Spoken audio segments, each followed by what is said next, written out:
Sup guys, I'm back and today I'm doing another movie review. Today I am going to be reviewing The Return of Godzilla, or Godzilla 1984 or Godzilla 1985, whatever you want to call it.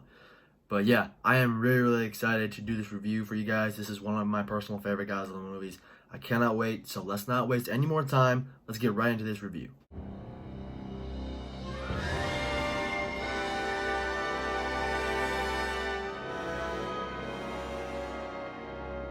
So basically in this movie what happens is that there's a fishing vessel that goes missing, and then the next morning this person named Goro Maki, he's a news reporter, he goes to and he finds the boat, at sea. He's on his little sailboat. So he goes onto the boat, investigates, and he sees all these dead bodies. And then all of a sudden he's attacked by a giant sea louse.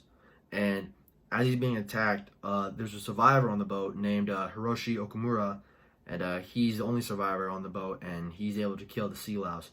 And when those two guys are talking, Hiroshi Okumura is saying, it was a giant monster, it was a giant monster. And also, by the way, guys, this movie is a direct sequel to the 1954 movie, so it's ignoring everything that happened in between. So yeah, this is a direct sequel to 1954. And also, so continuing with the story, by the way, I don't know if I've said this, but Goro Maki is a news reporter. So when he gets back, he's saying, this would be a great story, but the government thinks that this is Godzilla, and they really don't want to reveal this to anybody, including Hiroshi Okumura's sister. So she doesn't even know that he's alive.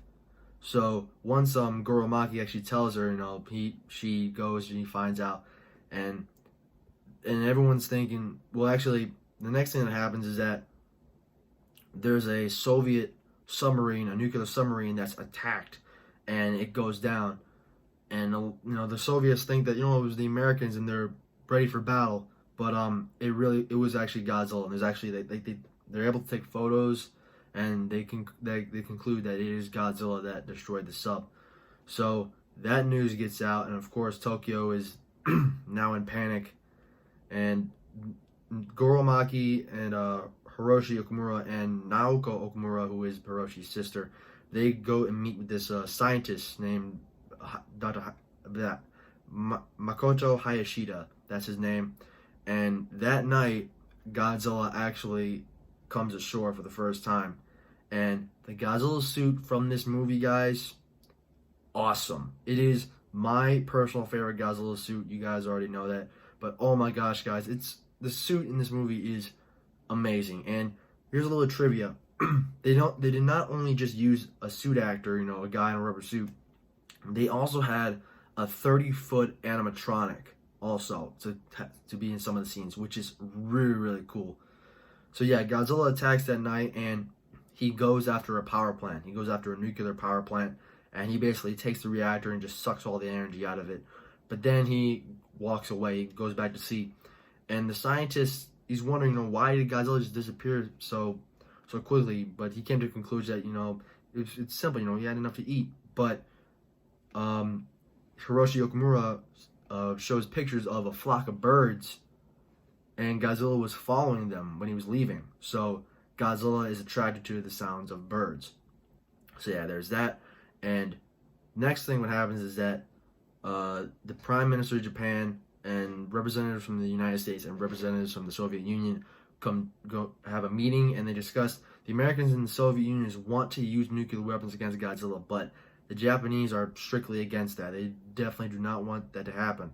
So they come to the conclusion that they're not going to use nuclear weapons. But then Godzilla comes and attacks again at night, and the Soviet Union and the United States have, man, I cannot talk today, but they each have satellites in orbit that can launch nuclear missiles. And the Soviets actually, controller is actually on a cargo ship in Tokyo Bay, which is a bad idea, because when Godzilla comes, he destroys the boat. And here's a little differences between the Japanese and the American release. So this movie actually came out during the Cold War period. So yeah, there's a scene where one of the Soviet Union guys is trying to get to the control thing.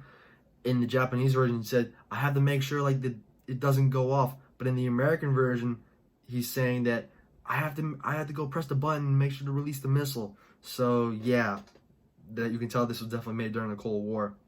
So the missile was released accidentally in the Japanese version, and it's heading towards Tokyo. And also, when Godzilla's in Tokyo, uh, the military uses a new vehicle called the Super X, which is a really cool vehicle. And what it does is that the first time Godzilla and Super X battled, they shot flares up in the air to get Godzilla to open his mouth and roar, and they shot cadmium rounds into his mouth, and that really hurt Godzilla, and it caused him to pass out. But once the nuclear warhead is heading towards Tokyo, the Americans launched a counter nuclear missile to try to intercept it to make it explode in the atmosphere. So the United States nuclear missile hits the Soviet Union nuclear missile, and it explodes in the atmosphere, and nobody gets hurt. But it causes a nuclear storm, and that wakes Godzilla up, and he's able to destroy the Super X. Yeah. And then what happens is that, and by the way, what the scientists are planning to do is to lure Godzilla to an active volcano by the sounds of birds, so they can trap him inside the volcano. So that works. They emit a frequency that's like birds chirping. So Godzilla heads to the volcano, and the ending to this movie, guys, is one of the saddest moments in the Godzilla franchise. There's this, they detonate explosives on top of the volcano to have Godzilla fall in, and it's so sad because the background music that's playing, and when Godzilla falls in, he screams in terror, and it's an emotional moment. But what I didn't like about the Japanese release, well, at least the Kraken Blu-ray release, is that they cut out the Godzilla famous scream of terror when he's falling in, but in the American version, the original release for the American version, it's actually in there. So yeah, I don't know what happened with that, but it's very, very sad. It's not the saddest. I don't think it's the saddest moment in the Godzilla franchise. That title belongs to the ending in Godzilla vs. Destroyer. So yeah, it's a very emotional moment and a very sad ending to this movie. But yeah, guys, I really, really do enjoy this movie. It is in my top 5 Godzilla movies. I love this movie, especially the Godzilla suit. It's amazing. There's parts of this movie where Godzilla even looks scary, and it's crazy. The movie, it's amazing. I love it. I don't know if it's my favorite movie in the Heisei series. That it's between Return of Godzilla and Godzilla vs. Destroyer for me. Maybe once I watch Godzilla vs. Destroyer, I'll probably have a verdict of which is my which is my favorite Heisei movie. I'll have a conclusion. But yeah, this movie, guys, it's amazing. I love this movie so much, and I can see definitely why Goji Fan 93 thinks this is his favorite movie. It's an amazing movie, guys, and I highly recommend that you watch this movie. Alright, guys, thank you so much for watching. Make sure to follow me on Instagram, OhMyGodzilla1. Thank you guys so much for watching. Make sure to like, comment, and subscribe.